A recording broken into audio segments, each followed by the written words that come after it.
Guys, finally sumahod na tayo sa Facebook. Tingnan nyo naman. Pakita ko sa inyo. Ayan.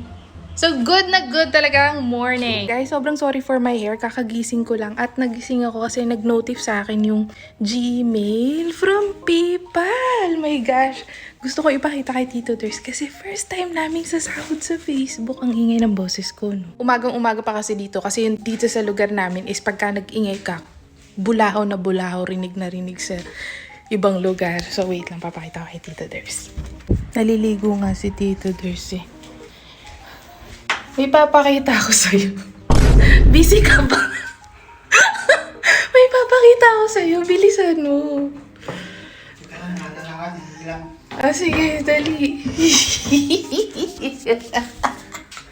Basahin mo to. Ano yan? May sahod na tayo sa Facebook! May sahod na tayo sa Facebook! Sobrang saya ko talaga. Grabe. Ay! Oh my gosh! Ang saya-saya! Grabe talaga guys. Alam nyo, sana tuloy-tuloy na to. Kasi parang nag-umpisa talaga kami YouTube. Hindi ko to na-share sa lahat. Hindi ko nasasabi sa lahat. Monetize na rin kami talaga sa YouTube. Baga parang nag-boom ako sa Facebook. Nakapag-focus kami sa Facebook. Then eventually, yun nga, nahack yung page namin. Hindi na namin makuha. Parang mga 1 week akong sabi ko, baka hindi para sa atin. Wag na lang siguro. Pero, after na napag-isipan namin na parang wala nandito naman na tayo Try na lang ulit natin. So, parang from scratch, from zero, gumawa na lang ulit kami ng bagong page, nag-upload na lang ulit. Though, ang sa akin lang naman, kaya nanghihinayang ako dun sa page na yun is kumbaga parang yung memories, yung mga videos is hindi ko na ma-retrieve. Yes ba? Ha? So guys, I am just sharing this video kasi alam ko naman marami sa atin na parang gusto rin sumubok. So my advice is gawin nyo lang ng gawin. Huwag kayong susubo. Huwag kayong susubo. Huwag kayong susuko. Be consistent lang. And pagka natalo kayo, magsimula na lang kayo ulit. Kasi I am so glad na hindi kami sumuko. Nagsimula kami way back. Siguro parang 2019, 2018 ako nagsimula YouTube. And then nadapa.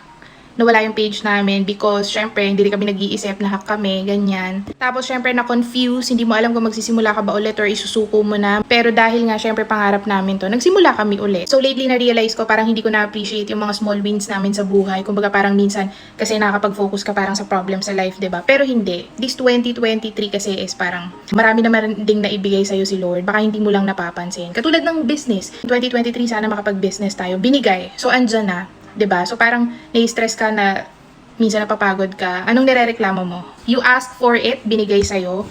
Then, 'di ba? Wala ka nang ibang gagawin kundi trabahuhin lang 'yun. Kaya na monetize kami sa YouTube, hindi ko rin na-celebrate 'yun na parang dapat sineselebrate natin yung mga small wins namin na 'yun. Pero hindi namin na-celebrate 'yun kasi parang yung time na 'yun is parang ako lang nakakaalam noon dahil nawala na rin sa isip ko kasi nga yun yung time na na-hospital si Tito Ders kasi na-stroke siya eh. Kalalabas niya lang din sa hospital noon. Nakalimutan ko na nga kung anong nangyari talaga doon. Pero si Tito Ders ang naka-receive ng ng makakakuha ka kasi ng sobre from Google AdSense.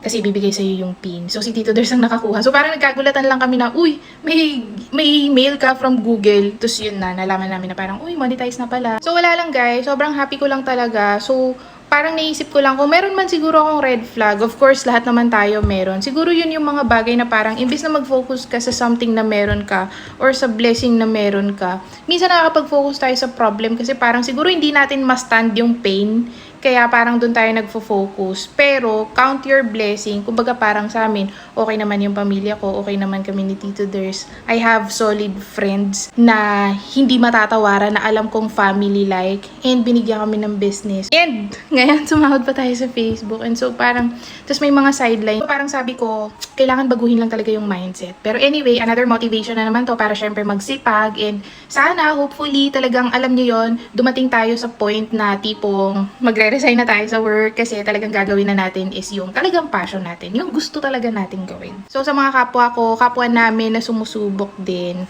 sige lang, go lang, subok lang ng subok. Kasi parang sa amin noon, hindi naman talaga namin na-wait. Though may time kami na parang sabi namin, sasahod kaya tayo sa Facebook. Pero hindi naman talaga siya big issue. kumbaga parang iniisip lang namin is, ano kayang may upload natin ngayon? Katulad namin na parang wala naman kami masyadong budget. So parang sabi ko, ano kayang i-upload natin? Buti na lang nagustuhan din ng tao na parang ang ina-upload lang is parang everyday life, kung ano mang meron. So parang sabi ko, yun, chance na natin. At least hindi naman tayo masyadong at least hindi na natin kailangan masyadong mag-provide ng budget para makagawa ng content. Ang na-realize ko guys, every time na may gagawin kayo, for example, video man yan, or magbebenta man kayo, huwag kayong mag-focus dun sa audience or sa mga kakilala nyo lang para ipakita yung ginagawa nyo. Kasi ang laking bagay talaga ng mga strangers, ng ibang tao. Sila yung makaka-appreciate sa'yo, sila yung talagang susuporta sa'yo. So ayan guys, ito nga pala yung first sahod natin. Ayan, August 22, 2023, kakagising ko lang talaga niyan. So yan yung bumungad. Facebook has sent you pack. Oh, ayan. My gosh. Thank you so much po talaga. So, matagal ko na talagang na-set up yung payout account. Ayan, meron talaga akong account sa PayPal kasi sa PayPal sila dediretso. So, kung gusto nyong i-transfer sa mga sarili nyong bangko or alam ko, GCash pwede. For the go na, go! So, marami pa tayong magiging chikahan, guys. And ayun lang naman for today's video. Kita-kits ulit tayo sa next upload. So, thank you so much for watching. Bye-bye!